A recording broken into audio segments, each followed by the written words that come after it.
Welcome to the Inside Silverstone podcast, a business-focused podcast covering all things tech, engineering and innovation.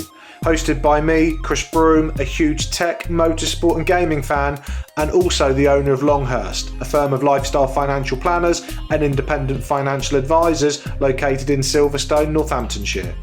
This is a series of unscripted and unpolished conversations with leading business owners, thought leaders and high-tech talent where we discuss their experiences within the Silverstone business and motorsport region. We will also be asking them to share their knowledge, insight and their thoughts on the future just for you. If you're looking to learn more about the Silverstone high growth region and commercially connect with like-minded peers, you've definitely come to the right place. Welcome to Inside Silverstone.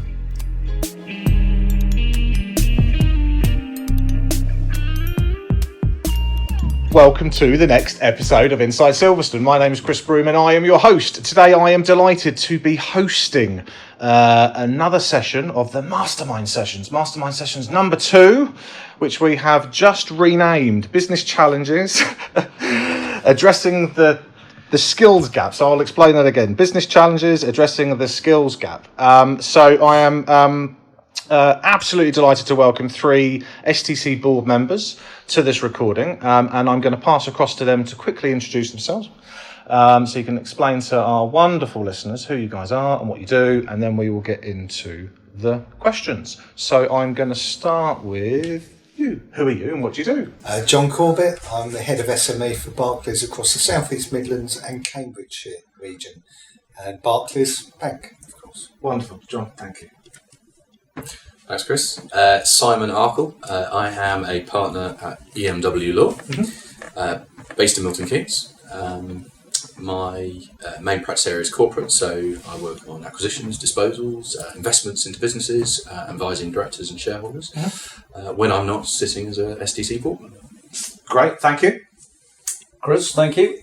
Mark Clement, director at Grant Thornton, professional services firm, primarily focused on accountancy matters. My role within the business is I run our transaction services business. So a bit like Simon, I support businesses in making acquisitions, quotations on the stock market, that sort of area. Okay, wonderful. Before I get into the main questions, I'm actually going to ask you another question. You all sit on the board of the STC. So why have your businesses and you as individuals decided to sit on the board of the STC? So if I kick off, in terms of from a Barclays perspective, then it's very much around how we are helping and supporting the business community and the economy in our region. And that fundamentally is where we see Silverstone Technology Cluster, STC, as playing a role. For me personally, the remit is a bit more around putting something back into the area in the region that I've spent all my life in, lived and worked in. So that's a personal thing, but the business reason is how we can support that growth in our local economy. Okay, fantastic. And for Grant Thornton? Yeah, for Grant Thornton, very much in line with our sort of desire to create and help a vibrant economy.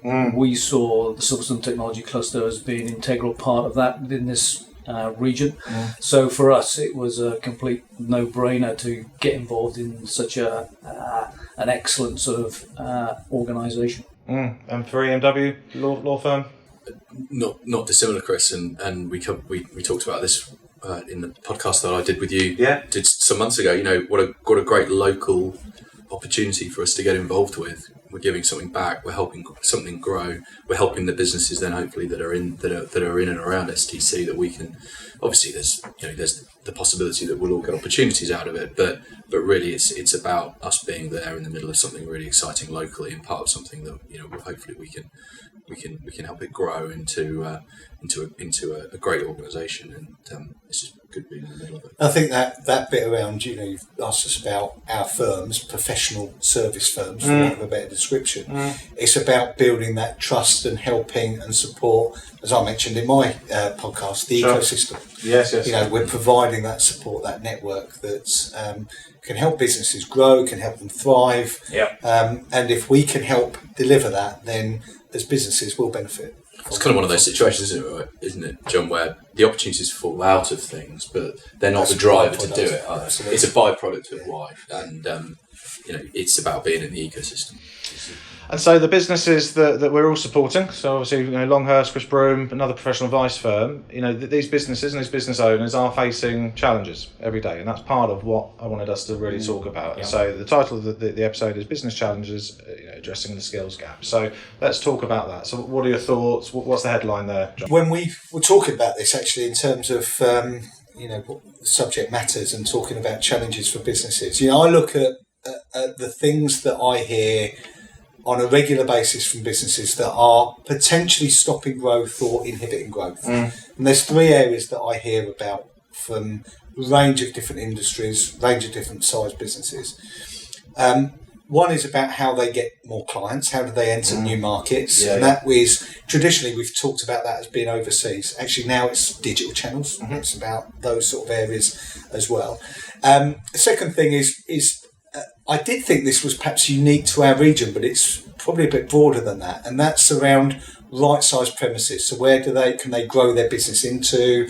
We see a lot of sheds going up in our region, but is there the right-sized businesses for SMEs grown into?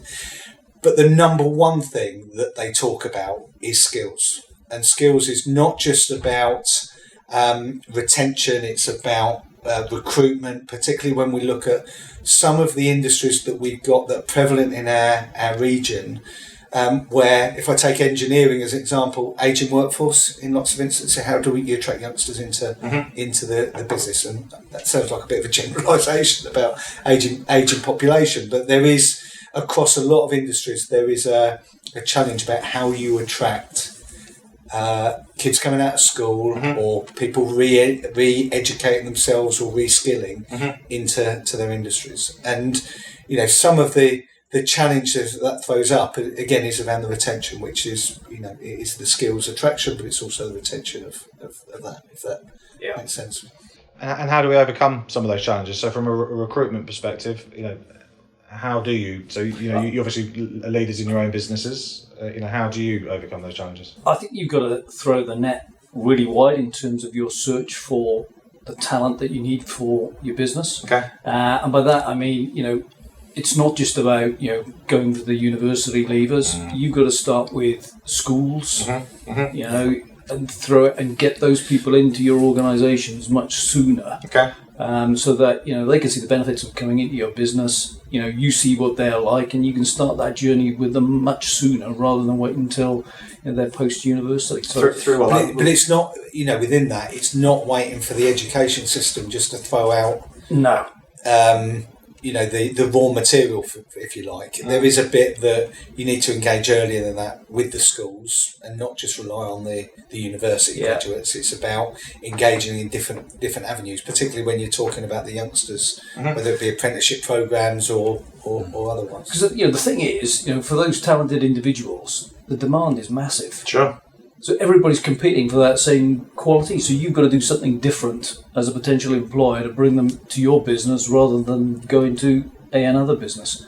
And so I think it's, I've read about sort of, particularly the millennials. They're looking for a bit more than just, what's my pay going to be? Sure. They're after culture, vision, purpose, all these other things which perhaps when I was sort of growing up, I didn't really think about, but that's what they're thinking about. So it's got to be a much broader package that you're offering these. These campus. I mean, I think in my last podcast, I talked about every member of my family, and actually, when I talked to my son, my oldest boy, a few years ago about what his career path was going to be, and my perception on success was about how much money can I earn. And how, what is my career path in terms of that success? His was about what more am I going to give back to society, and what an organisation I work for, what are they going to give to me in terms of me as an individual, making me more rounded. That was a completely different mindset in terms of how I'd sort of like come through leaving school and going into working in the bank. And hard for us. I think it's hard to. You've got to adapt, haven't you, here, and be so flexible. I think that's the way we are now as an employer. We just have to be so flexible because you can find yourself opposite somebody who's talking like that actually you think, well, this is out of left field. If you're rigid in the way you've always run your business and always you recruited your talent and offered jobs to that, if you're not adaptive, if you don't adapt, and if you're not flexible to what the new generations might want, you're going to lose out. Absolutely. And I think it's across the board in all sorts of different parts of certainly our business. We're having to just offer things that we just wouldn't have done, we wouldn't have contemplated, and having to be so flexible about allowing people to work when they want to work and where they want to work and how they want to work, and if they want to work at between 9 and 1 in the morning and 7 and midnight, then sort of giving them that flexibility that's okay. If that fits your wider needs in your life, and then it works for us as much as it works for you. Do you think businesses will find that, existing businesses will find that challenging to be able to move away from the typical 9 to 5? You've got to come into our office, you've got to commute through rush hour, through to what EMW have done very successfully, as we discussed on the podcast, which is one of creating a wonderful culture where dress appropriately for the meeting you're going to, the hours that they work very hard, but there's a little bit more flexibility around that. Is that a challenge for other businesses to be able to pivot and evolve? And if they don't, are they running the risk of either losing or not attracting the right people? Just to sort of finish where we've got to with that, I think part of the reason why we feel that we have to offer real, genuine flexibility around working hours and how and where you do your job is purely because certainly sort of around this area, the road infrastructure just isn't going to take it any longer, and the amount of wasted time people spend in cars in the mornings trying to all converge on a 9 a.m. start. Just that, it seems silly to say it, but just that alone is a reason to have to allow people to move around those working hours. And I'd extend that. Certainly it's a big focus around in our organisation about the dynamic working. And not only is that around those things, just physical premises and the infrastructure challenges that perhaps, but it's also about then you attract a diverse workforce as well, and that creating that diverse workforce, to enable you to be more rounded as an organisation and have a better culture within your organisation, you have to be flexible in that approach. You have to not be as rigid as perhaps organisations have been in the past, because then you're not just doing it for diversity reasons, but you're attracting the best talent, and that's what this is about. What helps in all of this, of course, is the technology that we have available to enable us to do it. Yes. 10, 15 years ago, working at home was involved VPNs and VPN dial-in or whatever. I mean, but now that's a VPN. but now it's you can do it. It's easy. Sure. So why force the people to come into work day in day out? When you've got that, you can still be as effective in. But it's a real balance actually, because by the very nature that because you've now got technology, you're almost 24/7.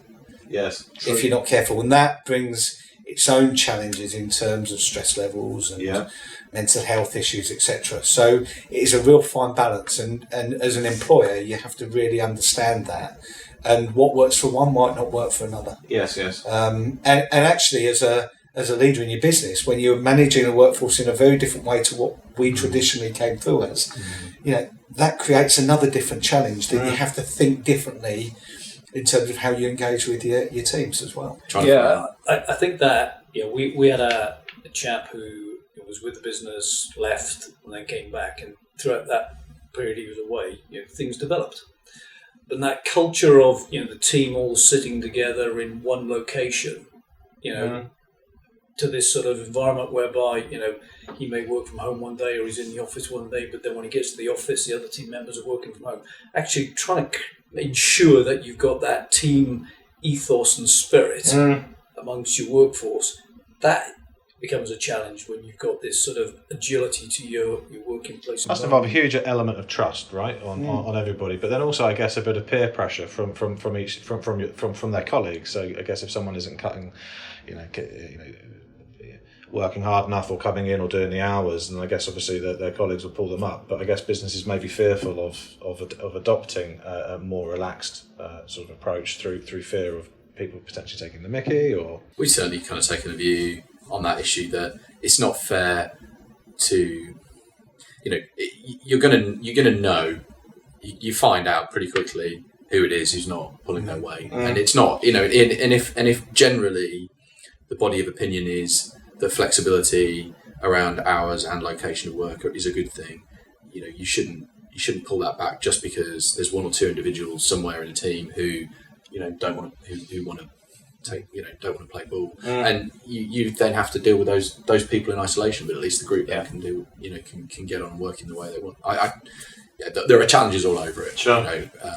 With it, I think the point Jon makes around suddenly you're having to manage people in 5 or more different ways because their working habits are different is a challenge for leaders in a business. And I think we've certainly gone through some growing pains with it, but it's I think it'll be here for some time. It is, and it does require a different mentality, and it is that bit around having those, being flexible in terms of the way you operate, creating the right culture within the organisation is what helps attract the right quality of candidate or the right calibre of people into the organisation. And then it's making sure that they're brought into that culture that you've created, because you've got to make sure it's inclusive in the right way. This is adding a whole other dimension to it, though, isn't it? Recruiting talent and making sure that you can bring the right people into your business. It's no longer just about what they can do,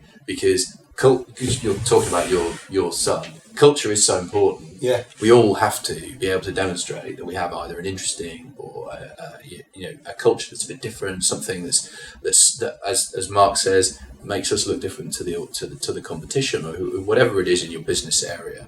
The problem with culture is it's destroyed by people who then behave in the wrong way or abuse it. Absolutely. So they might be exceptionally good technically at whatever they're doing in the role that they've got, but they just don't fit the culture. And so now you're recruiting constantly with this. Okay, you're technically brilliant, Mark, but I'm just not sure you're going to fit. It's so important to get that right. Now he tells me. Is this his appraisal for the SCC Board? and bar potentially sort of flexible working hours, or treating everybody with a like adults and giving them the respect and the space and the time to work how they want to work, but doing successfully. How else can you incentivize the best people to join your business at any level, whether it be from new recruits through to senior management, senior executives, people that are going to help push and drive your business forward from a leadership perspective, perhaps. How do you incentivize those people to join? Well, I think at the where you're recruiting them in at perhaps the more junior level, I think for me it's about what skills development programs you can put in place to help them on their journey to become the future leaders of the business. I think that's important. I think it's also recognizing that as those people go through the organization, it's not just about the technical skills, as Simon says. It's having those skills, whether it's empathy in terms of dealing with other people, or your clients or your customers or your suppliers. Those sorts of softer skills and the training and the development that comes with that, I think, are equally important. Do you think social media is going to start drumming things like empathy and human interaction out of people? The millennials, the next generation coming through, being able to sit there face to face and talk to somebody? Got to wonder where that whole thing's going to go. Sure. Because it's starting to get to the point where you're starting to wonder whether or not social media is actually going to have a long-term future. In business, I don't know. We see. LinkedIn, things obviously is a major part, but so much time spent in it now that actually I've started to encounter more and more people, or what I'm trying to say is, who are starting to sort of almost declutter their digital lives and get rid of some of this stuff because it's constantly it's impacting too much, and bringing back the interaction between people is becoming more and more important again. I look at it from a whether it's social media, digital capabilities generally. We've got to enable people to use the digital channels, but still we've got to, I'm talking about from a banking perspective, from a Barclays perspective. So digitally enable people, but still relationship manage people. And it's still about that interpersonal skills that either we're looking for in terms of the the people that we bring in, but also the skills that they have, not just as a team, but with their clients. But we need to be able to use social media and other digital channels to support how we might interact either with clients or the channels that they might want to use, if that makes sense. Sure. So I think it's not about replacing the personal interaction, it's actually complementing it, but in a different way. Enhancing it. Yeah. Yeah. I think your point around, when I look now, more and more people actually want to talk to someone. Yeah, agree. Well, and I think we're trying to nurture that, because it's the bit that's going to, as machines start to become more and more adept at doing some of the tasks, actually the bit that's going to then separate you and certainly in our industry, the ability to interact with clients and the ability to interact with your customers and talk and have a conversation and get instructions out of them and understand what the job is. You can't do that well over an email or over some kind of channel on social media, and the machines can't do it very well either. So that's the bit that we have to nurture, because it'll get lost if we don't try and nurture it. And that's why I think it's important that downstairs here at the Silverstone Innovation Centre, you've got the agile working space. Yes. At our offices, you've got the collaboration space. Barclays, Eagle Lab. Yeah, absolutely. I'm sure EMW got the same sort of venue where people can come together. From a diverse, business community that in and around, whether it's here, Milton Keynes, or wherever, and actually come together and communicate. And I was struck actually by the SCC conference only a few weeks ago, how many of those businesses that you perceive it, it's a networking event or it's a conference, but actually they just enjoy getting in the same room with like-minded people and talking about things that talking were business. common. Talking about common challenges, and that's what you've created in terms of your working space, what we've created in an Eagle Lab to create that community, because it comes back to people who do want to deal with people. The bit I just also refer back to, you talked about when we're bringing people in and what we offer them, both in terms of employment but also the development, and I think that's really important, that people can see that they've got you're interested in their development, you're interested in creating a career path for them. And too often we'll focus our attention on development about how you address your weaknesses. Sometimes it's about, you're really good at that, let's develop it, let's enhance it. And someone relayed back to me years ago, you take it a football analogy, Ryan Giggs at Man United, Alex Ferguson didn't say you're great on the left wing but you're rubbish in goal, so let's put you in goal for a few games and see if you can develop your goalkeeping skills.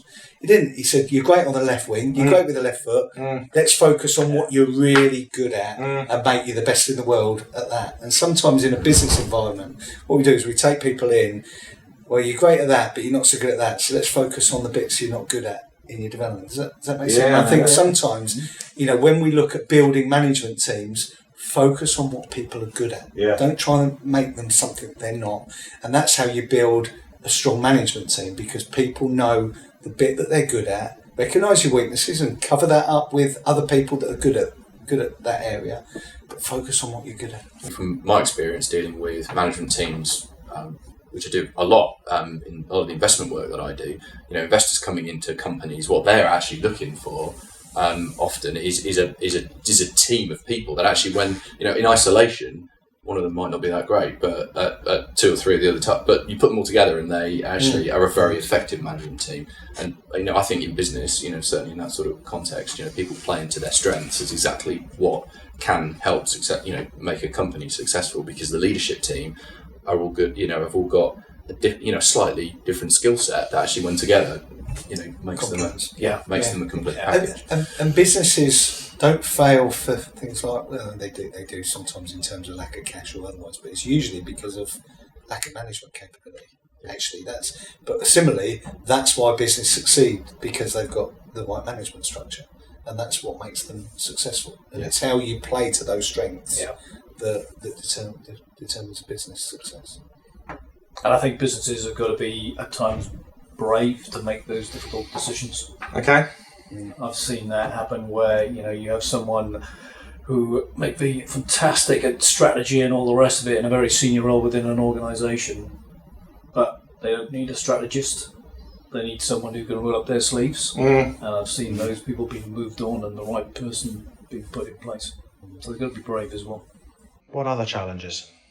Keeping that management team around. I mean, I think certainly SMEs are you need people who perhaps own a business in early stage or in scale up mode, or who don't they aren't necessarily able to be paid or pay themselves what they probably deserve for the amount of time and effort they're putting into their business, but actually looking to incentivize key people to hang around and stay there, drive the business over a 5-year period or whatever it might be, again, is really critical.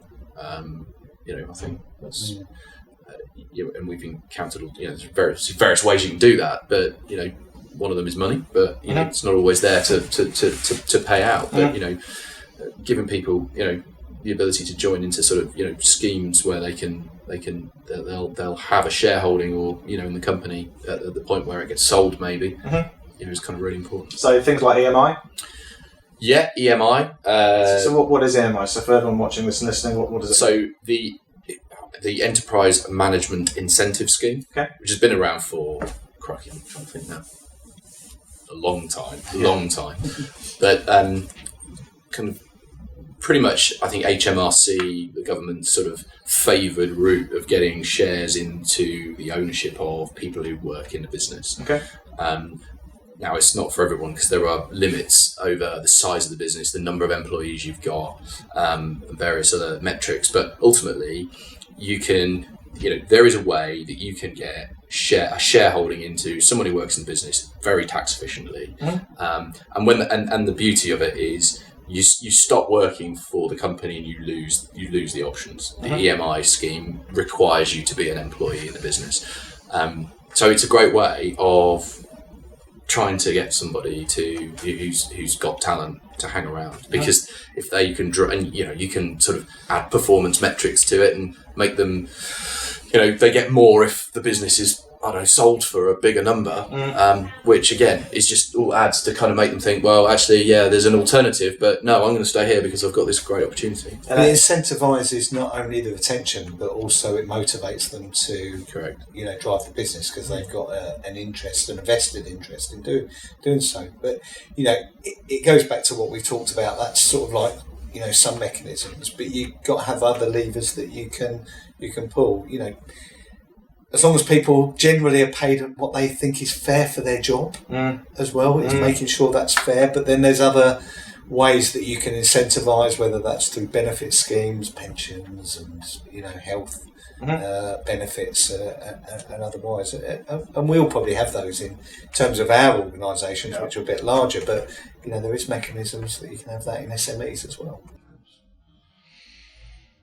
Other challenges. So we've covered off, location, flexibility, compensation, incentives, share schemes perhaps. How else do we fill the skills gap?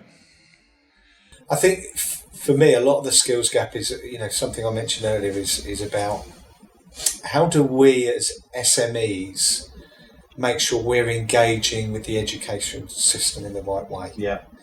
And showcasing some of, certainly in the region, some of the industries we've got, and demonstrate how it's an exciting region to be part of. There's great opportunity. There's some really exciting things going on in the sector, and I think and I'm talking more from the organisations the STC is trying to support, rather than necessarily us in our profession. But how could having that ability to actually demonstrate that. The engineering skill requirements is around the digital agenda. Digital isn't just about coding to make games and things like that. There's a lot of other applications that it's relevant for in a wide range of industries. And I think there's a bit there that certainly from the STC, I think the Local Enterprise Partnership does some great work in that space. STC, we've talked about that as one of our agenda items, in terms of engaging a diverse workforce, but also how do we educate youngsters or young adults that are thinking about retraining, going into different career paths, that there is those opportunities. and it's exciting. Well, Silverstone Park obviously have engaged and hired Gaia Innovation, who are obviously doing a huge schools project at the moment, sort of for local colleges and schools. And so for businesses and business owners listening to this and watching this right now, if they're thinking, how do I engage with the school?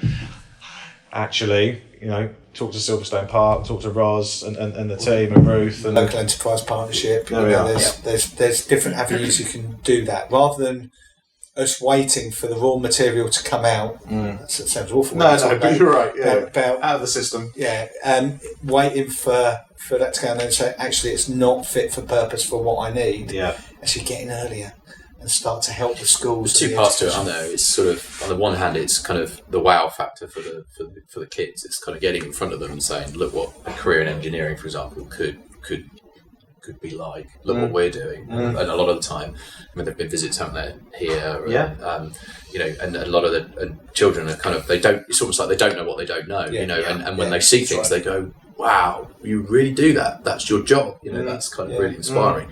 But then it's the other side of the coin, isn't it? It's actually, we've got, I know there's people around the boardroom table at SDC, aren't there, who are constantly complaining that actually it's actually the materials that are being taught on courses isn't appropriate for what actually they need. And it's how we can can interfere and get and influence the curriculum, because that ultimately leads us to the problem of people coming out with the wrong training. It is, and the danger is that if we don't address that, then the talent drifts into other areas, and we've got. It's a great benefit in terms of the location we are in the country, but it also has a risk because it's easily accessible for talent to go into London, into Birmingham, into Oxford, into Cambridge.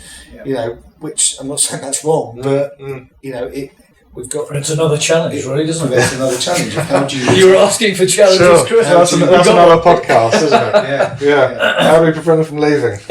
Yeah, absolutely. Why would you want to leave Northamptonshire? There we are. South Northamptonshire is beautiful, right? Yeah, and North Buckinghamshire. Or North Buckinghamshire. I mean, we counter that problem. I mean, it's just endless.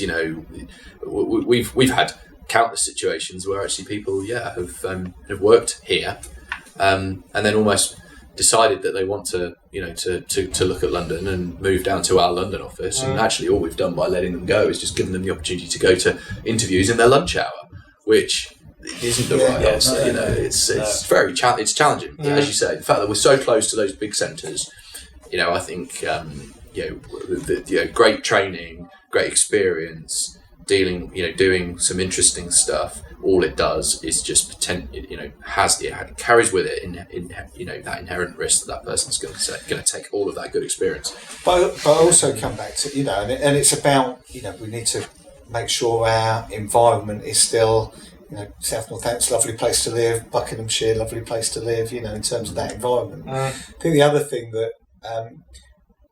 When we look at why the cluster is here, and I go back to the original report that developed the STC, when we talk to a lot of the companies that of the magic carpet question, if you could pick your business up and you could go anywhere in the world, where would you want to be? And a lot of the companies said here that are in sort of engineering, high performance technology. Reason because of the skills. Yeah. So there's. Not only is it attractive, but if we don't keep those skills, or the capabilities, then you start to diminish what is your unique selling point if we're not careful. But we need to make sure that that's still in the nice environment that we all see and we all live in. If that makes sense. It does. Chaps, I'm thinking about drawing the interview and the podcast to a close. I think it's been 30 plus minutes, which I think is a good stint. Is there anything before I start closing it down that we haven't covered off, or anything that you'd like to mention, or maybe a suggestion for a future episode that we can do together? In terms of future episodes, I think we've talked about business challenge and we focus on skills. There's other things that I'm sure we could talk about in terms of future episodes. I think the bit that I draw back to. You asked the question earlier on, why are we and our organisations involved in the STC? Yes. And it's to address some of the issues that we've talked about, or to help address those, because actually that's what helps our economy grow and our economy thrive. I think that's the important thing that people need to understand, that get involved in the STC, because you can help influence it as well. Well said, John. Here. John, Simon, Mark, thank you very, very much for coming on the show, and I look forward to doing future ones with you. Thank you. Thank you. Thank you for tuning in to the latest Mastermind Session, courtesy of the Inside Silverstone podcast. My name's Chris Broome. We will be recording a third Mastermind Session in due course, all on electric vehicles, so stay tuned for that. Can I also ask, certainly if you're listening to this via iTunes as a podcast, can you please scroll down the screen and give it a 5-star review? The more reviews we get, the more people will listen to us, so we appreciate your support as always. The Inside Silverstone podcast is produced by the team at Longhurst for the benefit of those with a passion for all things tech, engineering and innovation. For more information, please visit longhurst.co.uk/Inside Silverstone, whilst also remembering to give us a 5 out of 5 star rating on iTunes. Please note that neither Chris Broome or Longhurst work for Silverstone Park, Silverstone Circuit or Silverstone Technology Cluster.